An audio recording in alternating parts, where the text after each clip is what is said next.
MD-IMF Kristalina Georgieva ने Iran जंग के मजीद तवील होने पर संगीन खतरात से खबरदार कर दिया। क्रिस्टलिना जॉर्जीवा ने बावर कराया है कि तेल की कीमत $125 फी बैरल के करीब गई है तो कहीं ज़्यादा ख़राब नताइज मुतवक्के हैं।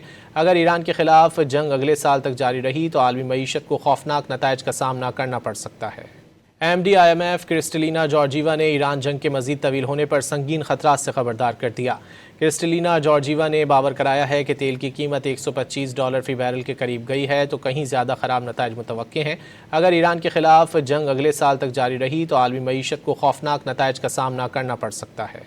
MD-IMF क्रिस्टलिना जॉर्जीवा ने ईरान जंग के मजीद तवील होने पर संगीन खतरात से खबरदार कर दिया। क्रिस्टलिना जॉर्जीवा ने बावर कराया है कि तेल की कीमत $125 फी बैरल के करीब गई है तो कहीं ज़्यादा ख़राब नताइज मुतवक्के हैं। अगर ईरान के खिलाफ जंग अगले साल तक जारी रही तो आलमी मईशत को खौफनाक नताइज का सामना करना पड़ सकता है। MD-IMF क्रिस्टलिना जॉर्जीवा ने ईरान जंग के मजीद तवील होने पर संगीन खतरात से खबरदार कर दिया। क्रिस्टलिना जॉर्जीवा ने बावर कराया है कि तेल की कीमत $125 फी बैरल के करीब गई है तो कहीं ज़्यादा ख़राब नताइज मुतवक्के हैं। अगर ईरान के खिलाफ जंग अगले साल तक जारी रही तो आलमी मईशत को खौफनाक नताइज का सामना करना पड़ सकता है।